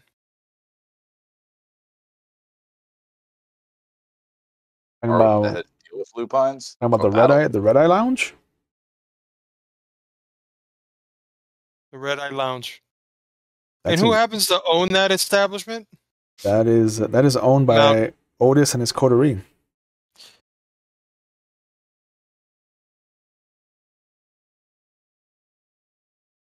The people that you usually find there are John Colson or Dmitry Rogovich. That's his name? Well, Korchigan. I mean, at this point, I'm trying to alert anybody that I'm gonna try to alert anybody that we know of what's going on. So, um, man, I am. I can't believe we did this. I can't. Like, I just started walking around. I go, I cannot believe. And I flipped the stupid box over. I'm just like, and I see the books that are there, and I see the tomes along with that, and I go, why don't we just reach out to the Tremere that had us go out there in the first place? See if we can get it. I'm sorry. Absolutely. I'm not Yeah. against. I'm not against this plan at all. That was going. I was eventually going to at least call them to see if there was going to be a payday out of this, but this is way more interesting. Yeah. So let me go ahead and I'll go ahead and call he had to give us his contact in some form. Mm-hmm. Yeah. Andreas knows exactly the bar that he owns because him and the Free Souls have been hanging out over there. Yeah. So, well, I mean, Do we have enough time of it? Because it's yeah, at no, this point. it's getting pretty close to dawn, isn't it? We got about an hour left if you push it. That's not enough Yeah, I mean, time. that's even if we get over there in time, we'd have to sleep over. We'd have to sleep basically in the mobile haven just to be near it for the day. So this might have to wait. This might have to wait till first thing tomorrow evening. First thing I want to do is I'm leaving a note for Mitch at the bar because when she gets there, if we're gonna stay here, immediate get extra security. Have usually the off-duty cops that we normally get that are friendly with us and the Free Souls. Um, I just need to have some extra people here just in case. And so while we're sleeping, Well, um, if you want, we can have the. I can take the chest in the haven for now. I don't know if they track it for anything. I mean, this werewolf could easily just follow its smell back, so I don't think the chest is of much importance to it, unless that's some way to trap the thing again later. But also, that's a Tremere thing. I don't know. Oh, we can keep that moving during the day, and I can have my ghoul take us, or at least take me anywhere in town. Like obviously, we're not camping out on the edge or anywhere near forests because they don't need to wait for nighttime. okay, so yeah, so let's just keep it in the mobile haven. I'm gonna go ahead and call the lounge where Thompson would be at. The Vagabond. Yeah, and I'm gonna call him now. I'm just gonna call and see who picks up. If he picks up, if I can get in touch with him. It rings a few times. Excuse me. And then you hear a very prim and proper voice. Vagabond, this is Thompson. How can I help you? Thompson, this is Erickson. Ah, Mr. Wood. What can I do for you? All right. I know it's a little bit close to dawn, so I'm just letting you know. Uh, first thing, first thing come dusk. reach out to me, and I'll be here at the last call bar. This is very important. All right. Very well. Oh, and bring some extra people with you, bring somebody with you just in case. All right. Um, I'm inclined to ask exactly why, as this is. You understand that this is a very troubling phone call to receive an hour before sunrise. mm-hmm. Yeah. I wish I didn't have to make this call, but let's just say, does the name? I'm trying to remember. He said Schwartz. What what was the? And I snap over at Andres. Andres, what was the name besides Schwartz that you said? Vendor Gruppen. A Bender Gruppen Schwartz. Does that ring a bell to you at all? Fenrir Gruppen, Erickson. Fenrir Okay, Gruppen. Van Rear Gruppen Schwartz. There's a moment, then you hear back. Oh, I'm a bit rusty in my German, but I believe the Schwartz is black. The Fenrir Gruppen were a member of the Nazi elite, I believe. There's rumors that they had an elite group of soldiers that were all werewolves. Well, one of them is alive and well and moving through Salem as we speak. And how did you come across this information? Let's just say we Andrew Gibbons' place. let's just say while looking for Andrew Givens, we came across this. Ooh, tell him Gibbons is dead, by the way. Also, well, wait a minute. Oh man, that's right. If you've heard about the fire in the antique shop over in West Salem, I'm not. well, it'd be quick to find out. I think your contacts will be able to let you know and confirm this, that that antique shop, when that dust settles, in the basement there is where what's left of Andrew Givens, if anything, will be found. Excellent. I'm glad that he was not difficult to handle in the end. Yeah. No, not by much, but I think that I think that finding Andrew, unfortunately, may have opened up a can of worms that now you may not have known about, but you will know very soon. Just, I would tell you to keep a lookout, and contact me, get in touch with me first night once it's dusk, so that we can go over this, and then I'll be able to show you what we found. Very well. Once I've handled my business in the evening, I'll make my way over to your bar. Sounds good. And I hang up the phone. Yeah. Um. Yeah. Honestly, Oh man. Yeah. So let's just get is the mobile, like you said that the mobile haven is on its way. Yeah, it's there already. There's All a right. So bunch of free souls that show up. uh, I grab the box because at this point it's really light, so I can literally just swing it around. Yeah, it's like maybe before it was weighing like around close to 300 or 400 pounds. Like now it weighs like maybe 50 if you're lucky. Yeah. So I literally grab that and I toss it directly into the haven if there's an open box. If it's open, I'm literally tossing it in there. Yeah. Overhand throw, if anything.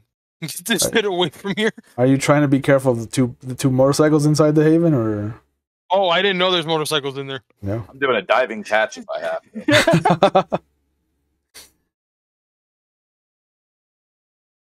But yeah,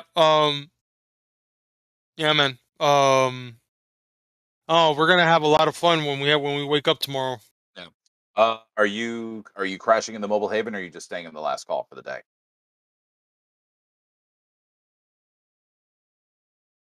I have to be here because I know that the moment I know at the moment that we wake up, that's when everybody should be contacting us. So I got to be available when that happens. All right, then I'll have the boys I'll have the boys come back here, and so as soon as sun comes down, I'll just come. We can come out of there, jump in the car, get the hell out of here. Sounds like a plan. And the two guns I have, I go snap, snap, and just go and I walk back. Oh, and I'm just saying it to myself over. What the fuck have we gotten ourselves into? What the fuck? And as Andreas and Shepard take off for the day, I'm assuming that Erickson is going to sleep in the panic room. Correct, with one eye open and two guns pointing at the door. Okay. This is a good spot to leave off for the night, with you guys going to sleep and dealing with things tomorrow. So I'd like to thank everybody for tuning in and joining us this evening. Be aware that we are still fundraising with McStabber Studios for National Breast Cancer Foundation. There is a link going up in chat right now if you're watching live about the Breast Cancer Foundation, and there is a link to the donation site. Every little bit helps, of course, only if you can spare it. Don't feel like you have to. This is a whole month-long process, and we've raised a good amount of money so far, and I'm really proud to be a part of this. There will be no Star Wars on Friday. There will be the D&D special one-shot that just continues to have episodes thrown at us. Pirates of the Waldstrom on Saturday. I'll be participating on Gloop Dog's channel. You can find the link to his channel going up on Twitch now in chat. But he has a special karaoke game show that he does twice a week, and I am one of the participants that will be on Sunday's episode. You can find that going up at noon Pacific time. So do the math, figure it out. If you want to see me sing horribly and try not to be in last place on Sunday, you can catch that. Otherwise, I will see you on Monday for our Vampire the Masquerade Camarilla chapter right here. Otherwise, you can catch me tomorrow at McStabber Studios for their fantastic mage game, which they've let me run again. And again, you can catch the link to their website, to their Twitch channel, going up live on Twitch right now on the chat. As always, please continue to wash your hands, continue to keep your distance, continue to wear your masks in public. If you haven't gotten vaccinated, please go get yourself vaccinated. We are still not out of the woods yet, and clearly the majority of the people just are enjoying the situation that we're in, and that just boggles my mind. So please, if you can and you haven't, go get yourself vaccinated. But please take care of yourselves, take care of each other. Remember, we're a big proponent of taking care of yourselves here on the channel. Mental health is a serious issue, and if you need help, please don't feel like it is a stigma or a taboo subject. There are phone numbers going up now in the chat if you're watching live, so you can reach out and kind of get the help that you need from the people that can help you. If you're not in the United States, there is also a link going up right now in the Twitch chat to help you find the resources you need in the area of the world that you live in. Because mental health is part of our general health. It's in the name, you know, health is encompassing everything that we are a part of. And I think it needs to be taken much more seriously. And I know that I've dealt with very heavy topics over the last year and a half. I've lost some great people because of the issues associated with mental health. And I think we need to be much more open about it. And if you need help, please know that there are resources, and it is okay to not feel okay. Just know that. And please take care of yourselves, take care of each other, and I will see you guys when I see you.